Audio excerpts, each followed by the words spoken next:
Good morning, Trailblazers. It is day 2 of Dreamforce. I'm sure people at Moscone are shaking off the cobwebs, regretting how late they stayed out last night, perhaps, and hitting the convention floor ready to take in another day of sessions, and specifically, learn some more about AI in the world of business and specifically as it relates to Salesforce.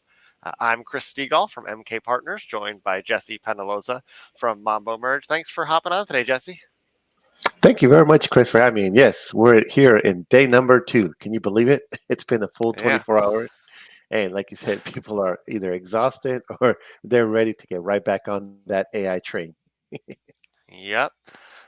And this year, Dreamforce is being heralded as the AI event of the year. And I think for day 2, both of us have sort of earmarked some of the sessions that we're most excited about. I think the easy one to start off with is Dreamfest. The Foo Fighters taking the stage at the Chase Center this evening. Not so much a session where we'll learn a lot, but the musical guests at Dreamforce are always sort of the highlight of the event. Last year it was Red Hot Chili Peppers at Oracle Hmm. Stadium, and perhaps the best networking opportunity of the conference and the best chance to really get a sense of scale of Dreamforce because Yes. it feels like there's 100,000 people in that stadium and all over the field and in front of the stage, and so it's a really dramatic view of just how big the Salesforce ecosystem is, especially considering that's just the folks that were able to make it to San Francisco, not everyone watching online. Yeah, there's always such a long line to get in, and as mentioned, because they're switching the venue this year around, and I don't know the reasons behind it, but I'm curious to see how they're going to work out the logistics part, which is everybody usually walks up to the area. You have to go up to that little hill, so you got a nice little workout, even though you've been walking all day already. So anticipate some additional walking, but it is worth it.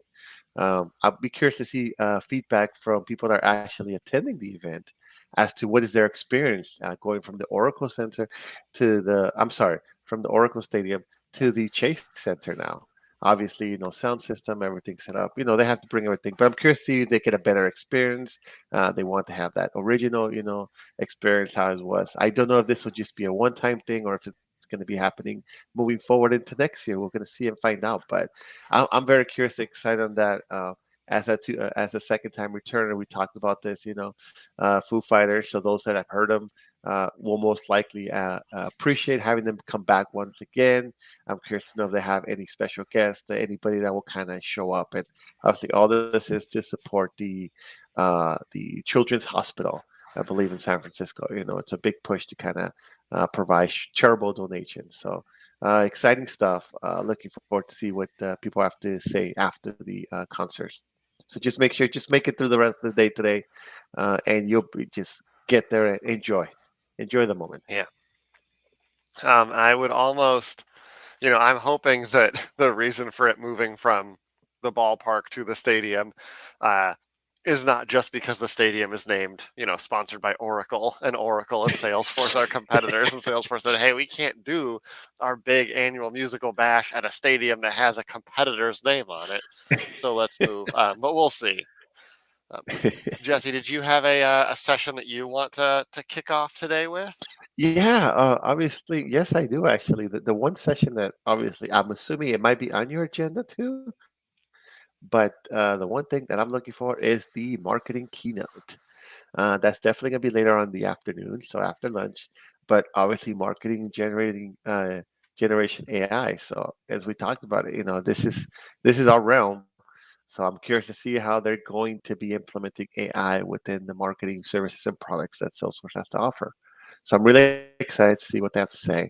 Obviously, this sometimes is a little high level, so I'm looking for some sessions that kind of deep dive into more, you know, uh, use cases and practical experiences. Something that kind of give me a better sense of, what to expect and anticipate for marketing side. Yeah, very cool. And that is definitely on my radar, so I'm going to leave that one off of my list. But I will suggest that another one that I'm looking forward to is this Build Solutions with Trusted Enterprise AI. Um, this is a very short session, right? This is these 15-minute chunks at the Customer 360 Summit Theater, and there's so many of them.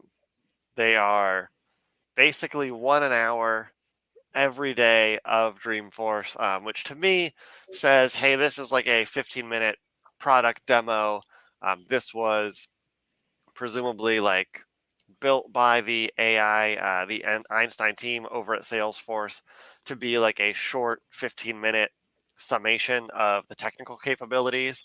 It was probably, started out as like an hour-long demo and got trimmed down to just the parts that are the most impactful, so they'd have something that they could grab people's attention with as they walked by the Customer 360 Summit Theater, show them really quickly, and then have them take that excitement about what they've just seen back to their organizations when Dreamforce is over.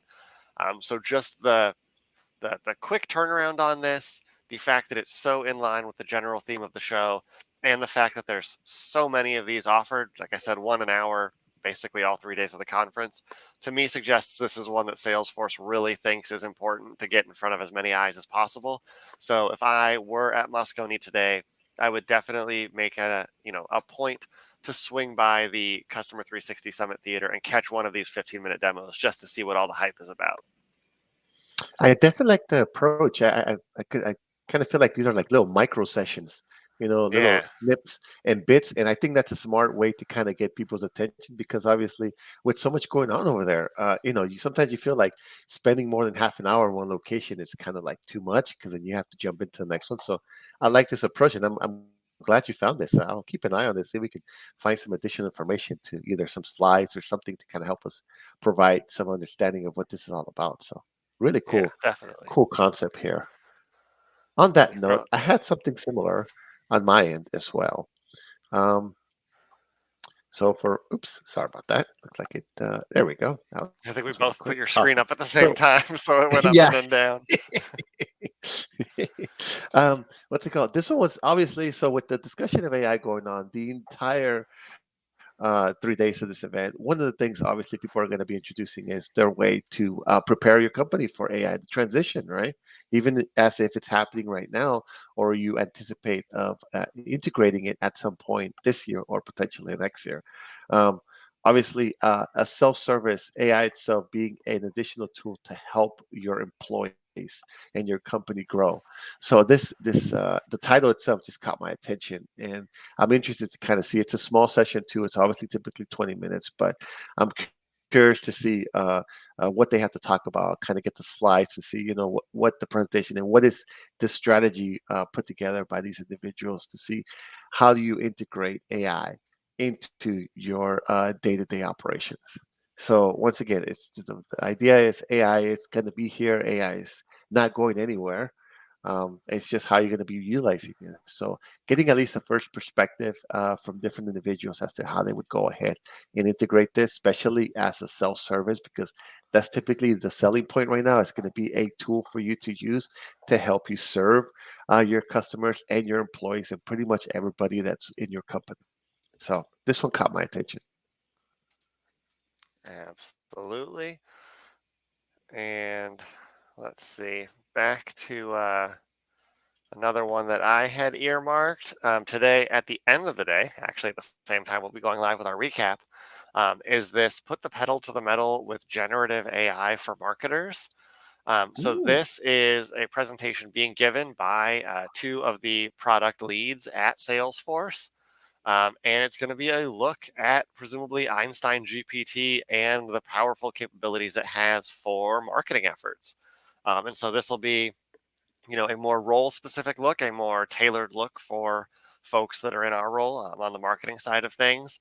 Um, and finally, a look at sort of like the new capabilities of Einstein and what it's going to bring to the table in terms of generative efforts. So, hopefully, expanding a bit again on what we saw in the keynote yesterday uh, with Copilot's ability to build prompts within Einstein and to sort of, with low code and no code, coach that um, intelligence to do the things that we want to do to help augment our marketing efforts and free us up to focus on the creative tasks that humans are so good at, and let Einstein do the less exciting things of collating data, collecting it, regurgitating it so that we can act on it quickly.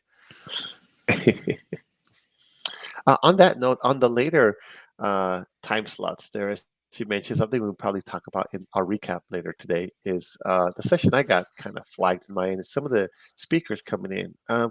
They've been using Matthew McConaughey for some time here, so I'm interested to know what this session is all about. This is actually going to be in Salesforce Plus, so everybody has a chance to see this session. I know some of the guest speakers sessions sometimes don't populate within Salesforce Plus, so we don't get to see those. And then at times you can actually go to social media or other platforms and people post some snippets and videos of some of the session topics, which is really cool, which we'll be keeping an eye on.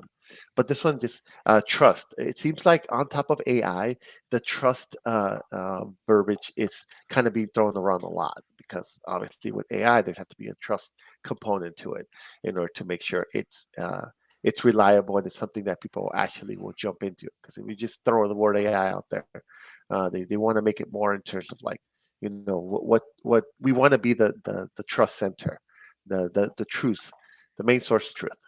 So I'm curious to know what these gentlemen are going to be talking about. We did have that Sam Altman and Mark Benioff session that took place yesterday, and that was a little bit, it was like a 50-50 split. People weren't too excited in terms of like the discussion topics. So I'm curious to know where they're going to be going here in terms of, leading with trust. So obviously, that is a core principle of Salesforce. So this one caught my attention. Like I say, I'll be checking this one out um, later in the evening there. Yep. And then last one for me today, and it's actually just over 15 minutes away, is the email future is now. Prepare for 2024 with Data Cloud.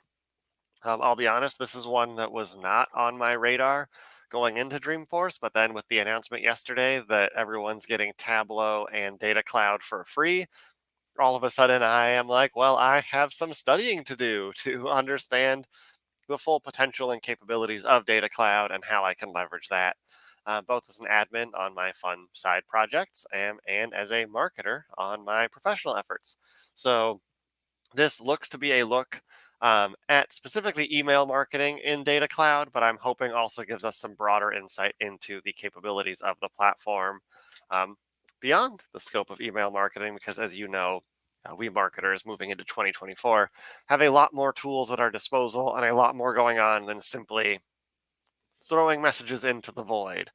So looking both to improve those efforts so they feel a little bit less, you know, non-interactive, and also seeing where Data Cloud can take us moving forward. But those are the sessions I had earmarked today. I think, do you have any more, Jesse? I have one last one, and you literally read my mind yet once again with regards to Data Cloud and the fact that we're going to be able to get free license for use moving forward. So I actually found this session under my radar here, which is from the same aspect, the trust and ethical perspective, how to use Data Cloud in an ethical and AI generative way ethically. So I thought same thing. This one caught my attention, and once again, this was also around the same time as the one you're talking about. Pretty soon there, like another 45 minutes. But I thought all this the element of AI with trust and ethical factors, and there's like how do you implement something like that. So it'll be interesting, as you said, new certifications with Data Cloud and AI, just something more to put on the radar, especially since it's a new resource you can tap into now and why not leverage it? So I feel it'd be a great beneficial to get as much understanding into the Data Cloud products and services. So I'm looking forward to this one myself. Cool. All right. Well, I think we got a full agenda ahead of us heading into day 2 of Dreamforce. I want to thank Jesse for joining me this morning. Thank you, folks, for tuning in and watching. Do be sure to like and subscribe. Join us this afternoon as we recap the day. And of course, if there are any sessions that you think we should do a watch along to, that you want to have some help digesting or debriefing post session, do please leave it in the comments. Message us on Twitter at MKPartners, at Mambo Merge, and we will be happy to check them out and fold them into the Dreamforce programming here. So let's go get Dreamforce Day 2. Thanks again for watching, and thanks, Jesse, for joining. Thank you very much, Chris. Thanks, everybody. Bye. Bye.